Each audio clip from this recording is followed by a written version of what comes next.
Hello guys, welcome back. This is Rich Dad Poor Dad, Chapter 9, Getting Started. I wish I could say acquiring wealth was easy for me, but it wasn't. So in response to the question, how do I start? I offer the thought process I go through on a day-by-day basis. It really is easy to find great deals. I promise you that. It's just like riding a bike. After a little wobbling, it's a piece of cake. But when it comes to money, it's the determination to get through the wobbling that's a personal thing. To find $1 million deals of a lifetime requires us to call on our financial genius. I believe that each one of us has a financial genius within us. The problem is, our financial genius lies asleep, waiting to be called upon. It lies asleep because our culture has educated us into believing that the love of money is the root of all evil. It has encouraged us to learn a profession so we can work for money, but failed to teach us how to have money work for us. It has taught us not to worry about our financial future. Our company or the government will take care of us when our working days are over. However, it is our children, educated in the same school system, who will end up paying for it. The message is still to work hard, earn money and spend it, and when we run short, we can always borrow more. Unfortunately, 90% of the Western world subscribes to the above dogma, simply because it's easier to find a job and work for money. If you are not one of the masses, I offer you the following 10 steps to awaken your financial genius. I simply offer you the steps I have personally followed. If you want to follow some of them, great. If you don't, make up your own. Your financial genius is smart enough to develop its own list. While in Peru, with a gold miner of 45 years, I asked him how he was so confident about finding a gold mine. He replied, "There is gold everywhere. Most people are not trained to see it." And I would say that is true. In real estate, I can go out and in a day I come up with 4 or 5 great potential deals, while the average person will go out and find nothing, even looking in the same neighborhood. The reason is that they have not taken the time to develop their financial genius. I offer you the following 10 steps as a process to develop your God-given powers. Powers only you have control over. 1. I need a reason greater than reality. The power of spirit. If you ask most people if they would like to be rich or financially free, they would say yes, but then reality sets in. The road seems too long with too many hills to climb. It's easier to just work for money and hand the excess over to your broker. I once met a young woman who had dreams of swimming for the US Olympic team. The reality was, she had to get up every morning at 4 a.m. to swim for 3 hours before going to school. She did not party with her friends on Saturday night. She had to study and keep her grades up, just like everyone else. When I asked her what compelled her with such superhuman ambition and sacrifice, she simply said, "I do it for myself and the people I love. It's love that gets me over the hurdles and sacrifices." A reason or a purpose is a combination of wants and don't wants. When people ask me what my reason for wanting to be rich is, it is a combination of deep emotional wants and don't wants. I will list a few. First, the don't wants, for they create the wants. I don't want to work all my life. I don't want what my parents aspired for, which was job security and a house in the suburbs. I don't like being an employee. I hated that my dad always missed my football games because he was so busy working on his career. I hated it when my dad worked hard all his life and the government took most of what he worked for at his death. He could not even pass on what he worked so hard for when he died. The rich don't do that. They work hard and pass it on to their children. Now the wants. I want to be free to travel the world and live in the lifestyle I love. I want to be young when I do this. I want to simply be free. I want control over my time and my life. I want money to work for me.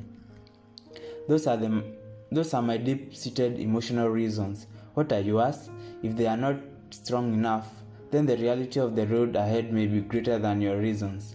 I have lost money and been set back many times, but it was the deep emotional reasons that keep me standing up and going forward. I wanted to be free by age 40, but it took me until I was 4, with many learning experiences along the way. As I said, I wish I could say it was easy. It wasn't, but it wasn't hard either. but without a strong reason or purpose, anything in life is hard. If you do not have a strong reason, there is no sense reading further. It will sound like too much work. 2. I choose daily. The power of choice. That is the main reason people want to live in a free country. We want the power to choose. Financially, with every dollar we get in our hands, we hold the power to choose our future to be rich, poor, or middle class. Our spending habits reflect who we are. Poor people simply have poor spending habits.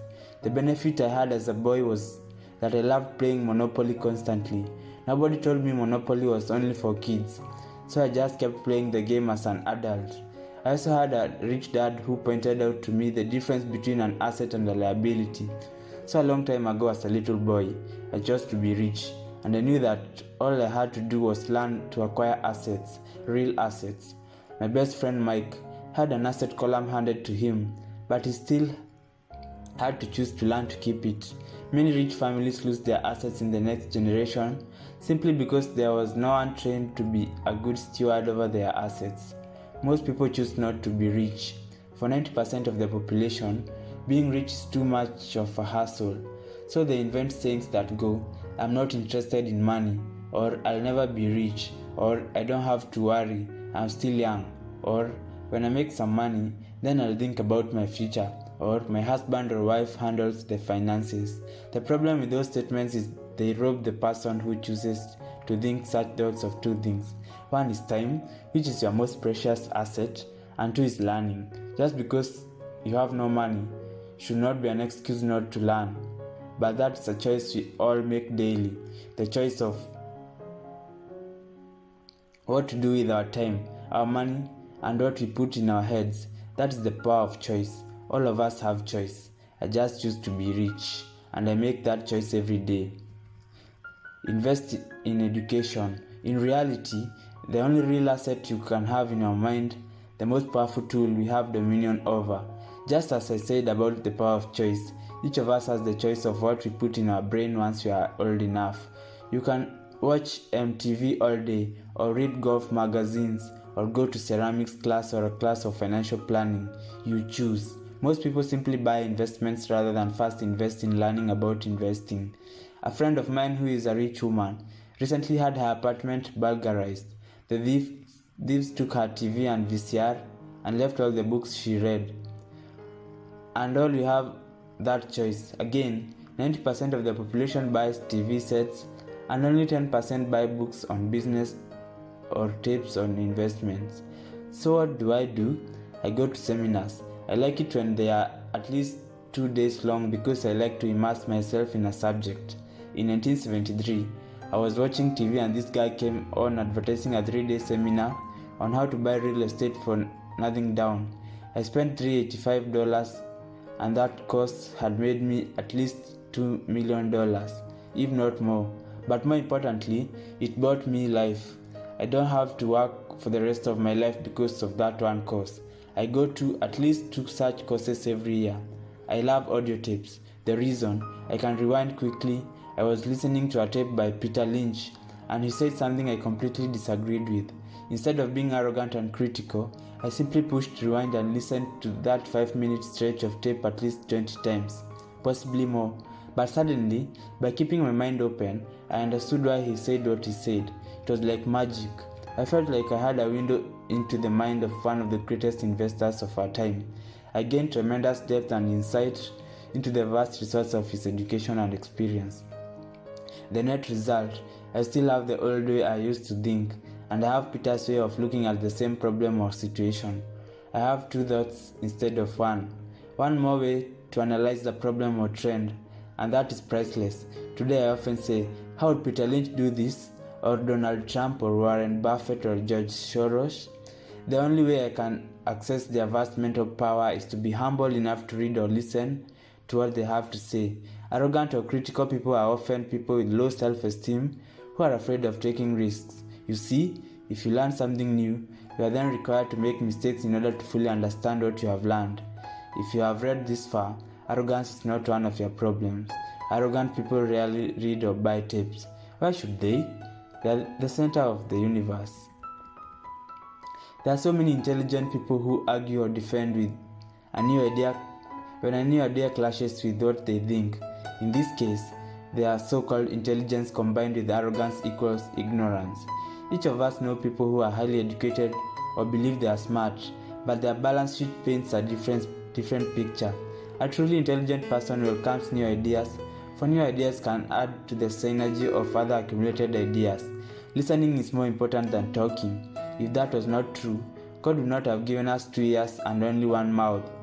Too many people think with their mouth instead of listening to absorb new ideas and possibilities. They argue instead of asking questions. I take a long view on my wealth. I do not subscribe to get-rich-quick mentality most lottery players or casino gamblers have. I may go in and out of stocks, but I am long on education. If you want to fly an aeroplane, I advise taking lessons first. I'm always shocked at people who buy stocks or real estate, but never invest in their greatest asset, their mind. Just because you bought a house or two does not make you an expert at real estate. Choose friends carefully. The power of association. First of all, I do not choose my friends by their financial statements. I have 2 friends who have actually taken the vow of poverty as well as friends who earn millions every year. The point is I learn from all of them, and I consciously make the effort to learn from them. Now I'll admit that there are people I have actually sought out because they had money, but I was not after their money. I was seeking their knowledge. In some cases, these people who had money have become dear friends, but not all. But there is one distinction that I would like to point out. I have noticed that my friends with money talk about money, and I do not mean brag. They are interested in the subject, so I learn from them, and they learn from me. My friends who I know in dire straits financially do not like talking about money, business, or investing. They often think it's rude or unintellectual. So I also learn from my friends who struggle financially. I found out what they do not do. I have several friends who have generated over $1 billion in their short lifetimes. The 3 of them report the same phenomenon. Their friends who have no money have never come to them to ask how they did it, but they do come asking for 1 or 2 things, or both, a loan or a job. A warning: don't listen to poor or frightened people. I have such friends and I love them dearly, but they are the chicken littles of life. When it comes to money, especially investments, the sky is always falling. They can always tell you why something won't work. The problem is, people listen to them, but people who blindly accept doom and gloom information are also chicken littles. And that old saying goes, chicken of a feather agree together. If you watch CNBC, which is a goldmine of investment information, they often have a panel of so-called experts. One expert will say the market is going to crash, and the other will say it's going to boom. If you're smart, you listen to both. Keep your mind open because both have valid points. Unfortunately, most poor people listen to Chicken Little. I have had more close friends try to talk about me out of a deal or an investment. A few years ago, a friend told me he was excited because he found a 6% certificate of deposit. I told him I earned 16% from the state government. The next day he sent me an article about why my investment was dangerous. I have received 16% for years now, and he still receives 6%. I would say that one of the hardest things about wealth building is to be true to yourself and be willing to not go along with the crowd. For in the market, it is usually the crowd that shows up late and is slaughtered. If a great deal is on the front page, it's too late in most instances. Look for a new deal. As we used to say as surfers, there is always another wave. People who hurry and catch a wave late usually are the ones who wipe out. Smart investors don't time markets. If they miss a wave, they search for the next one and get themselves in position. Why this is hard for most investors is because buying what is not popular is frightening to them. Timid investors are like sheep going along with the crowd, or their greed gets them in when wise investors have already taken their profits and moved on. Wise investors buy an investment when it's not popular. They know their profits are made when they buy, not when they sell. They wait patiently. As I said, they do not time the market. Just like a surfer, they get in position for the next big swell. It's all insider trading. There are forms of insider trading that are illegal, and there are forms of insider trading that are legal. But either way, it's insider trading. The only distinction is how far away from the inside are you. The reason you want to have rich friends who are close to the inside is because that is where the money is made. It's made on information. You want to hear about the next boom. Get in and get out before the next burst. I'm not saying to do it illegally, but the sooner you know, the better your chances are for profits with minimal risk. That is what friends are for, and that is financial intelligence. 4. Master a formula and then learn a new one. The power of learning quickly. In order to make bread, every baker follows a recipe, and if it's only held in their head, the same is true for making money. That's why money is often called dough. Most of us have heard the saying, you are what you eat. I have a different slant on the same saying. I say, you become what you study. In other words, be careful what you study and learn, because your mind is so powerful that you become what you put in your head. For example, if you study cooking, you then tend to cook. You become a cook. If you don't want to be a cook anymore, then you need to study something else. Let's say a school teacher. After studying teaching, you often become a teacher, and so on. Choose what you study carefully. When it comes to money, the masses generally have one basic formula they learned in school, and that is work for money. The formula I see that is predominant in the world is that every day, millions of people get up and go to work, earn money, pay bills, balance checkbooks, buy some mutual funds and go back to work. That is the basic formula or recipe. If you are tired of what you are doing, or you are not making enough, it's simply a case of changing the formula via which you make money. Years ago when I was 26, I took a weekend class called How to Buy Real Estate Foreclosures. I learned a formula. The next trick was to have the discipline to actually put into action what I had learned. That is where most people stop. For 3 years, while working for Xerox, I spent my spare time learning to master the art of buying foreclosures. I made several $1 million using that formula. But today, it's too slow and too many people are doing it. So after I mastered that formula, I went in search of other formulas. For many of the classes, I did not use the information I learned directly, but I always learned something new. I have attended classes designed for only derivative traders, also a class for commodity option traders, and a class for chowgolists. I was way out of my league, being in a room full of people with doctorates in nuclear physics and space science. Yet, I learned a lot that made my stock and real estate investing more meaningful and lucrative. Most junior colleges and community colleges have classes on financial planning and buying of traditional investments. They are great places to start. So I always search for a faster formula. That is why on a fairly regular basis, I make more in a day than many people will make in their lifetime.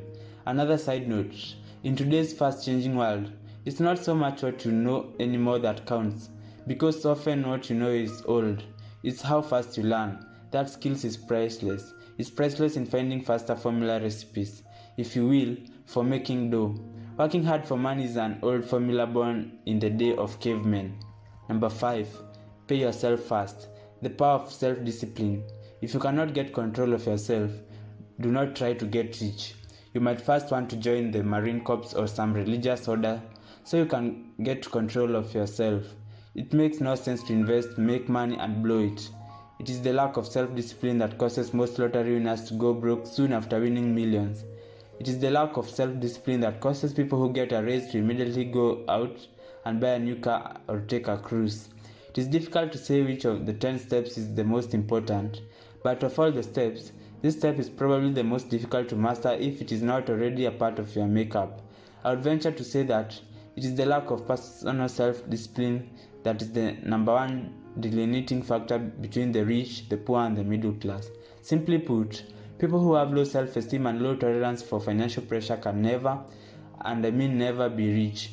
As I have said, a lesson learned from my rich dad was that the world will push you around. The world pushes around people. Around not because other people are bullies, but because the individual lacks internal self-discipline and control. People who lack internal fortitude often become victims of those who have self-discipline. In the entrepreneur classes I teach, I constantly remind people to not focus on their product, service, or widget, but to focus on developing management skills. The 3 most important management skills necessary to start your own business are management of cash flow, management of people, management of personal time. I would say the skills to manage these 3 apply to anything, not just entrepreneurs. The three matter in the way you live your life as an individual or as a part of a family, a business, a charitable organization, a city, or a nation. Each of these skills is enhanced by the mastery of self-discipline. I do not take the saying, pay yourself first lightly. The Richest Man in Babylon by George Clason is where the statement, pay yourself first, comes from. Millions of copies have been sold, but while millions of people freely repeat the powerful statement, few follow the advice. As I said, financial literacy allows one to read numbers, and numbers tell the story. By looking at a person's income statement and balance sheet, I can readily see if people who spout the words pay yourself first actually practice what they preach. A picture is worth 1,000 words. So let's again compare the financial statements of people who pay themselves first against someone who doesn't. People who they pay themselves first: the job, income, expenses, assets, liabilities. Someone who pays everyone else first, often there is nothing left. They have their job, income, expense, nothing is left, assets and liabilities. Study the diagrams and notice if you can pick up some distinctions. Again, it is to do with understanding cash flow, which tells the story. Most people look at the numbers and miss the story. If you can truly begin to understand the power of cash flow, you'll soon realize what is wrong with the picture on the next page, or why 90% of people work hard all their lives and need government support like Social Security when they are no longer able to work. Do you see it? The diagram above reflects the action of an individual who chooses to pay himself first. Each month they allocate money to their asset column before they pay their monthly expenses. Although millions of people have read Classen's book and understand the words pay yourself first, in reality, they pay themselves last. Now I can hear the howls from those of you who sincerely believe in paying your bills first, and I can hear all the responsible people who pay their bills on time. I'm not saying be responsible and not pay your bills. All I'm saying is do what the book says, which is pay yourself first, and the diagram above is the correct accounting picture of that action. Now the one that follows. My wife and I had many bookkeepers and accountants and bankers who have had a major problem with this way of looking at pay yourself first. The reason is that these financial professionals actually do what the masses do, which is pay themselves last. They pay everyone else first. There have been months in my life when, for whatever reason, cash flow was far less than my bills. I still paid myself first. My accountant and bookkeeper screamed in panic.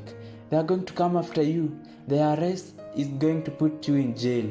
You are going to ruin your credit rating. They'll cut off the electricity. I still paid myself first. Why, you ask? Because that's what the story, The Richest Man in Babylon, was all about. The power of self-discipline and the power of internal fortitude, guts in less elegant terms. As my rich dad taught me the first month I worked for him, most people allow the world to push them around. A bill collector calls you and you pay or else, so you can pay and not pay yourself. A sales clerk says, oh, just put it in your charge card. Your real estate agent tells you to go ahead. The government allows you a tax deduction on your home. That is what the book is really about, having the guts to go against the tide and get rich. You may not be weak, but when it comes to money, many people get wimpy. I'm not saying be responsible. The reason I don't have high credit card debt and do that debt is because I want to pay myself first. The reason I minimize my income is because I don't want to pay it to the government. That is why, for those of you who have watched the video The Secrets of the Rich, my income comes from the asset column through a Nevada corporation. If I work for money, the government takes it. Although I pay my bills last, I am financially astute enough to not get into a tough financial situation. I don't like consumer debt. I actually have liabilities that have a higher than 99% of the population, but I don't pay for them. Other people pay for my liabilities. They are called tenants. So rule number 1 in paying yourself first is don't get into a debt in the first place. Although I pay my bills last, I set it up to have only small and important bills that I will have to pay. Secondly, when I occasionally come up short, I still pay myself first. I let the creditors and even the government scream. I like it when they get tough. Why? Because those guys do me a favor. They inspire me to go out and create more money. So I pay myself first. Invest the money and let the creditors yell. I generally pay them right away anyway. My wife and I have excellent credit. We just don't cave into the pressure and spend our savings or liquidate stocks to pay for consumer debt. That is not too financially intelligent. So the answer is, don't get into large debt positions that you have to pay for. Keep your expenses low. Build up your assets fast. Then buy the big house or nice car. Being stuck in the rat race is not intelligent. Number 2. When you come up short, let the pressure build and don't dip into your savings or investments. Use the pressure to inspire your financial genius to come up with new ways of making more money and then paying your bills. You will have increased your ability to make more money as well as your financial intelligence. So many times I have gotten into financial hot water and used my brain to create more income while staunchly defending the assets in my asset column. My bookkeeper has schemed and dived for cover, but I was like a good trooper defending the fort assets. Poor people have poor habits. A common habit is innocently called dipping into savings. The rich know that savings are only used to create more money, not to pay bills. I know that sounds tough, but as I said, if you are not tough inside, the world will always push you around anyway. If you do not like financial pressure, then find a formula that works for you. A good one is to cut expenses, put your money in the bank, pay more than your fair share of income tax, buy safe mutual funds and take the vow of the average. But this violates the pay yourself first rule. The rule does not encourage self-sacrifice or financial abstinence. It doesn't mean you pay yourself first and starve. Life was meant to be enjoyed. If you call on your financial genius, you can have all the goodies of life, get rich and pay bills without sacrificing the good life. And that is financial intelligence. 6. Pay your brokers well. The power of good advice. I often see people posting a sign in front of their house that says, "For sale by owner," or I see on TV many people claiming to be discount brokers. My rich dad taught me to take the opposite track. He believed in paying my professionals well, and I have adopted the policy also. Today I have expensive attorneys, accountants, real estate brokers and stockbrokers. Why? Because and I do not mean if, the people are professionals. Their services should make you money, and the more money they make, the more money I make. We live in the information age. Information is priceless. A good broker should provide you with the information as well as take the time to educate you. I have several brokers who are willing to do that for me. Some taught me when I had little or no money, and I'm still with them today. When I pay a broker is tiny in comparison with what kind of money I can make because of the information they provide. I love it when my real estate broker or stockbroker makes a lot of money because it usually means I made a lot of money. A good broker saves me time in addition to making me money, as when I bought the piece of vacant land for $9,000 and I sold it immediately for over $25,000 so I could buy my Porsche quicker. A broker is your eyes and ears to the market. They are there every day so I do not have to be. I'd rather play golf. Also, people who sell their house on their own must not value their time much. Why would I want to save a few bucks when I could use the time to make more money or spend it with those I love? What I find funny is that so many poor people and middle class people insist on tipping restaurant help 15 to 20% even for bad service and complain about paying a broker 3 to 7%. They enjoy tipping people in the expense column and stiffing people in the asset column. That is not financially intelligent. All brokers are not created equal. Unfortunately, most brokers are only salespeople. I would say the real estate salespeople are the worst. They sell, but they themselves own a little or no real estate. There is a tremendous difference between a broker who sells houses and a broker who sells investments. And that is true for stock, bond, mutual fund and insurance brokers who call themselves financial planners. As in the fairy tale, you kiss a lot of frogs to find one prince. Just remember the old saying, never ask an encyclopedia salesperson if you need an encyclopedia. When I interview any paid professional, I first find out how much property or stocks they personally own and what percentage they pay in taxes. And that applies to my tax attorney as well as my accountant. I have an accountant who minds her own business. Her profession is accounting, but her business is real estate. I used to have an accountant that was a small business accountant, but had no real estate. I switched because we did not love the same business.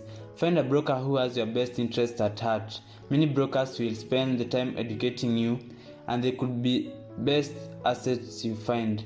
Just be fair, and most of them will be fair to you. If all of you can think about is cutting their commissions, then why should they want to be around you? It's just simple logic. As I said earlier, one of the management skills is the management of people. Many people only manage people they feel smarter than and they have power over, such as subordinates in a work situation. Many middle managers remain middle managers, failing to get promoted because they only know to work with people below them, but not people above them. The real skill is to manage and pay well the people who are smarter than you in some technical area. That is why companies have a board of directors. You should have one too, and that is financial intelligence. Be an Indian giver. That is the power of getting something for nothing. When the first white settlers came to America, they were taken aback by a cultural practice some American Indians had. For example, if a settler was cold, the Indian would give the person a blanket. Mistaking it for a gift, the settler was often offended if the Indian asked for it back. The Indians also got upset when they realized the settlers did not want to give it back. That is where the term Indian giver came from, a simple cultural misunderstanding. In the world of the asset column, being an Indian giver is vital to wealth. The sophisticated investor's first question is, how fast do I get my money back? They also want to know what they get for free, also called piece of the action. That's why the ROI, or return of and on investment, is so important. For example, I found a small condominium a few blocks from where I live that was in foreclosure. The bank wanted $60,000 and I submitted a bid for $50,000, for which they took, simply because along with my bid was a cashier's check for $50,000. They realized I was serious. Most investors will say, aren't you tying up a lot of cash? Would it not be better to get a loan on it?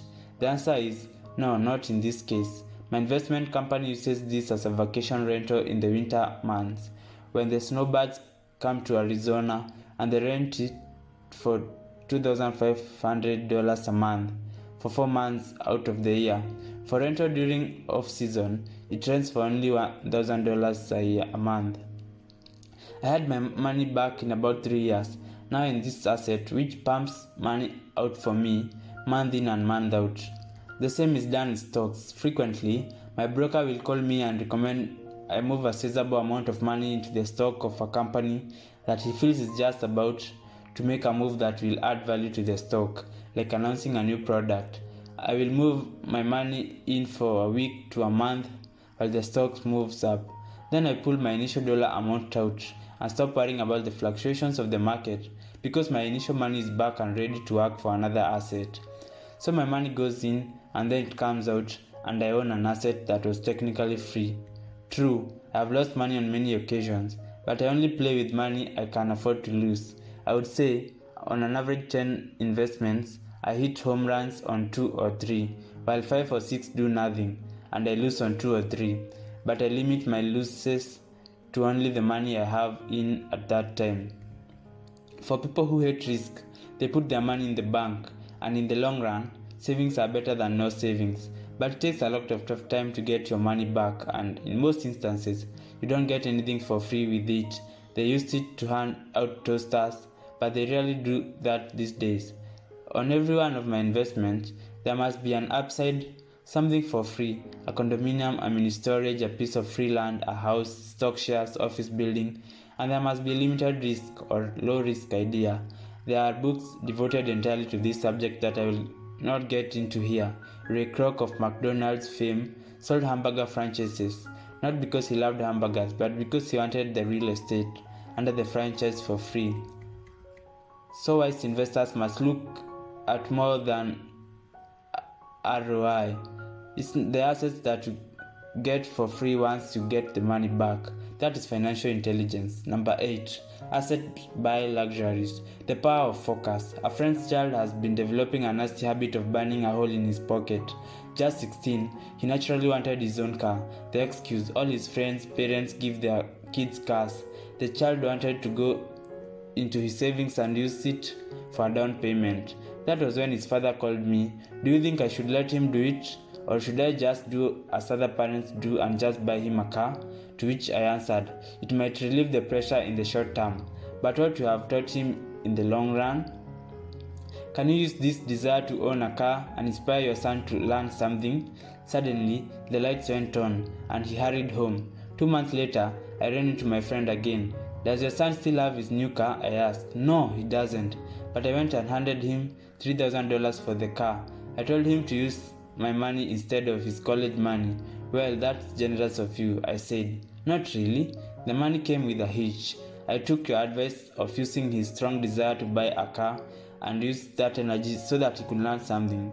So what was the hitch? I asked. Well, first we broke out of the game again, cash flow. We played it and he had a long discussion about the wise use of money. I then gave him a subscription to the Wall Street Journal and a few books on the stock market. Then what? I asked. What was the catch? I told him the $3,000 was his, but he could not directly buy a car with it. He could use it to buy and sell stocks, find his own stockbroker, and once he had made $6,000 with the $3,000, the money would be his for the car, and the $3,000 would go into his college fund. And what are the results? I asked. Well, he got lucky early in his trading, but lost all he gained a few days later. Then he really got interested. Today I would say he is down $2,000, but his interest is up. He has read all the books I bought him and is going to the library to get more. He reads the Wall Street Journal voraciously, watching for indicators, and he watches CNBC instead of MTV. He's got only $1,000 left, but his interests and learning are sky high. He knows that if he loses that money, he works for 2 more years, but he does not seem to care. He even seems uninterested in getting a car because he's found a game that is more fun. What happens if he loses all the money? I asked. We'll cross that bridge if we get to it. I'd rather have him lose everything now rather than wait till he's our age to risk losing everything. And besides, that is what the best $3,000 I have ever spent on his education. What he is learning will serve him for life, and he seems to have gained a new respect for the power of money. I think he has stopped the burning of holes in his pocket. As I said in the section, pay yourself first. If a person cannot master the power of self-discipline, it is the best not to try to get rich. For while the process of developing cash flow from an asset column in theory is easy, it is the mental fortitude of directing money that is hard. Due to external temptations, it is much easier in today's consumer world to simply blow it up the expense column. Because of weak mental fortitude, that money flows into the paths of least resistance. That is the cause of poverty and financial struggle. I gave this numerical example of financial intelligence. In this case, the ability to direct money to make more money. If we gave 100 people $10,000 at the start of the year, I gave my opinion that at the end of the year, each would have nothing left. In fact, many would have created a greater debt by making a down payment on a new car, refrigerator, TV, VCR, or a holiday. 16 would have increased that 10,000 by 5% to 10%. 4 would have increased it to 20,000 or into the millions. We go to school to learn a profession so you can work for money. It is my opinion that it is also important to learn how to have money work for you. I love my luxuries as much as anyone else.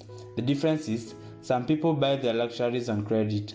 It is the keep up with the Jones trap. When I wanted to buy a Porsche, the easy road was to have been to call my banker and get a loan. Instead of choosing to focus on the liability column, I chose to focus in the asset column. As a habit, I used my desire to consume to inspire and motivate my financial genius to invest. Too often today, we focus to borrowing money to get things we want instead of focusing on creating money. One is easier in the short term, but harder in the long term. It's a bad habit that we as individuals and as a nation have gotten into. Remember, the easy road often comes hard, and the hard road often becomes easy. The earlier you can train yourself and those you love to be masters of money, the better. Money is a powerful force. Unfortunately, people use the power of money against them. If your financial intelligence is low, money will run all over you. It will be smarter than you. If money is smarter than you, you will work for all of your life. To be the master of money, you need to be smarter than it. Then money will do as it is told. It will obey you. Instead of being a slave to it, you will be the master of it. That is financial intelligence. Number 9. The need for heroes. The power of myth. When I was a kid, I greatly admired Willie Mays, Hank Aaron, Yogi Berra. These are my heroes. As a kid playing Little League, I wanted to be just like them. I treasured their baseball cards. I wanted to know everything about them. I knew their stats, the RBI, the errors, their batting averages, how much they got paid, and how they came up from the minors. I wanted to know everything because I wanted to be just like them. Every time as a 9 or 10-year-old kid, when I stepped up to bat or played first base or catcher, I wasn't me. I was Yogi or Hank. It's one of the most powerful ways we learn that we often lose as adults. We lose our heroes. We lose our naivete. Today, I watch young kids playing basketball near my home. On the court, they are not little Johnny. They are Michael Jordan, Sir Charles, or Clyde. Copying or emulating others is true power learning. And that is why when someone like O.J. Simpson falls from grace, there is such a huge outcry. There is more than just a courtroom trial. It is the loss of a hero. Someone people grew up with, looked up to, and wanted to be like. Suddenly we need to get rid ourselves of that person. I have new heroes as I grow older. I have golf heroes such as Peter Jacobsen, Fred Couples, and Tiger Woods. I copy their swigs and do my best to read everything I can about them. I also have heroes such as Donald Trump, Warren Buffett, Peter Lynch, George Soros, and Jim Rogers. In my older years, I know their stats just like I knew the errors and RBI in my baseball heroes. I follow what Warren Buffett invests in and read anything I can about his point of view on the market. I read Peter Lynch's book to understand how he chooses stocks, and I read about Donald Trump, trying to find out how he negotiates and puts deals together. Just as I was not me when I was up to bat, but I am in the market or I am negotiating a deal, I am subconsciously acting with the bravado of Trump. Or when analyzing a trend, I look up it as though Peter Lynch were doing it. By having heroes, we tap into a tremendous source of raw genius. But heroes do more than simply inspire us. Heroes make things look easy. It's the making of it look easy that convinces us to want to be like them. If they can do it, so can I. When it comes to investing, too many people make it sound hard. Instead, find heroes who make it look easy. Number 10. Teach and you shall receive. The power of giving. Both of my dads were teachers. My rich dad taught me a lesson I have carried all my life, and that was the necessity of being charitable or giving. My educated dad gave me a lot by the way of time and knowledge, but almost never gave away money. As I said, he usually said that he would give when he had some extra money. Of course, there was rarely any extra. My rich dad gave money as well as education. He believed family in tithing. If you want something, you first need to give, he said always. When he was short of money, he simply gave money to his church or to his favorite charity. If I could leave one single idea with you, it is that idea. Whenever you feel short or in need of something, give what you want first and it will come back in buckets. That is true for money, a smile, love, friendship. I know it is often the last thing a person may want to do, but it has always worked for me. I just trust that the principle of reciprocity is true and I give what I want. I want money, so I give money, and it comes back in multiples.